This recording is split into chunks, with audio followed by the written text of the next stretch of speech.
Hello everyone, আসসালামু আলাইকুম। আজকে আমরা সবাই চলে যাচ্ছি রাঙামাটিতে। আসলে আমরা হুট করে ডিসেম্বরের লাস্টের দিকে মেজো খালার বাসা চিটাগাং গিয়েছিলাম। তো ওখান থেকেই আমার খালাতো ভাই হঠাৎ প্ল্যান করলো আমাদের একদিনের জন্য রাঙামাটি ট্যুর করাবে। তো পরের দিন সকাল সকাল আমরা রওনা দিলাম। একদিনের এই ট্যুরে যেতে হলে আপনাকে ভোর 7টা-8টার মধ্যে বের হইতে হবে। আপনি তাহলে সন্ধ্যার ভিতরেই পৌঁছে যাবেন বাসায়। খুব সুন্দর একটা ঘোরাঘুরি হয়ে যাবে সারাদিন। তো এই তো যাওয়ার সময় এত সুন্দর রাস্তা, এটাই অনেক সুন্দর একটা সাইট সিইং। আশেপাশে সবুজ গাছগাছালি, পাহাড়, আর এই শীতের সময় এই ওয়েদারটাই খুব ভালো থাকে ঘোরার জন্য। তো আলহামদুলিল্লাহ খুব সুন্দর একটা দিন ছিল।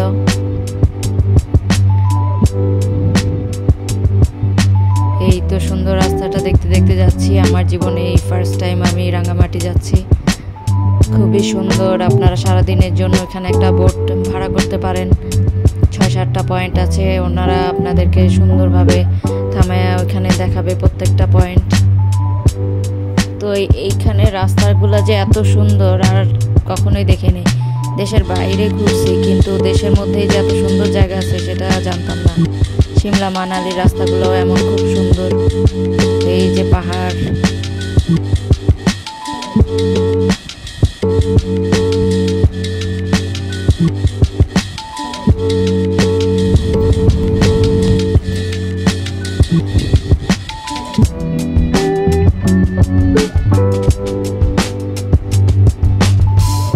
আসলে চিটাগাংয়ের দিকে এত সুন্দর সুন্দর জায়গা আছে ঘোরার জন্য, যেটা ঢাকার মধ্যে নাই। এটাই আফসোস। তো আমরা ঢাকা তেমন একটা ঘোরাঘুরি হয় না, চিটাগাং গেলে অনেক ঘুরি। এই যে আমার আন্টি বোটের দিকে চলে যাচ্ছে। বিশেষ করে আগে থেকে যদি আগের দিনই কন্ট্যাক্ট করে বোট ভাড়া করা যায় তো আর কোনো হ্যাসেল থাকে না। তো আমার খালাতো ভাই আগেই বোট ভাড়া করে রাখছিল। এই যে উঠে গেলাম, মনে হয় যে দিকেই তাকাই শুধু পানি আর পানি। কি যে সুন্দর। এইসব জায়গায় ঘোরার জন্য শীতের সিজনটাই বেস্ট, কারণ অন্য সময় আরো বেশি গরম লাগে।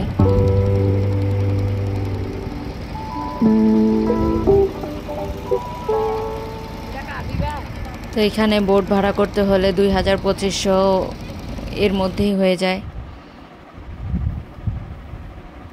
আর খাবার দাবারেরও ব্যবস্থা আছে ভালোই, বিভিন্ন পয়েন্ট আছে ওখানে। আপনার ইচ্ছা করলে যাওয়ার সময় অর্ডার করে যেতে পারেন। 2-3 ঘন্টা পরে আসলে ওরা সব রেডি করে রাখে। সাহস করে গেলাম একটু ফটো সেশন করতে ওই কর্নারে নৌকার। এই যে একটা পয়েন্ট খুব সুন্দর। আসলে অনেক পয়েন্টে নামছি, ওইভাবে আমার ভিডিও করা হয়নি। আমি ব্লগের জন্য ভিডিও করিনি আসলে। পরে ভাবলাম যে একটু শেয়ার করি সবার সাথে। যে কটা ভিডিও ছিল কোনো রকম একটা ভিডিও বানিয়ে ছাড়লাম।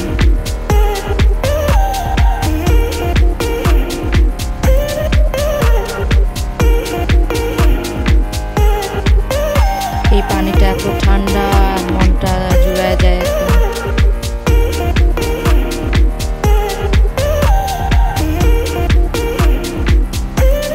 পাহাড়ি লোকজনের ঘর বাড়ি, দোকানপাট দেখতে ভালোই লাগে।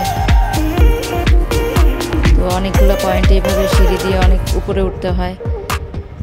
তো মাশাআল্লাহ আমার আন্টি খুব সুন্দর প্রত্যেকটা পয়েন্টে সে উঠবে, দেখবে। বরং আমরাই টায়ার্ড হয়ে গেছি। তো দুপুরের দিকে আসলাম আমরা যেখানে খাবার অর্ডার করছি। তারা ওদের এই যে ব্যাম্বো চিকেনটা স্পেশাল, এখানে ওরা এটা বানায় রাখছে। কিন্তু টেস্ট করে বুঝলাম যে এতদিন যা দেখছি দেখে বোঝা যায় না, মোটামুটি অত ভালো না, খুব একটা স্পেশাল কিছু লাগে নাই।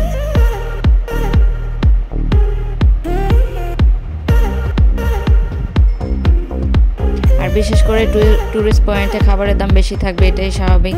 তো ওদের খাবারের প্রাইসটাও বেশিই ছিল খাবার হিসেবে।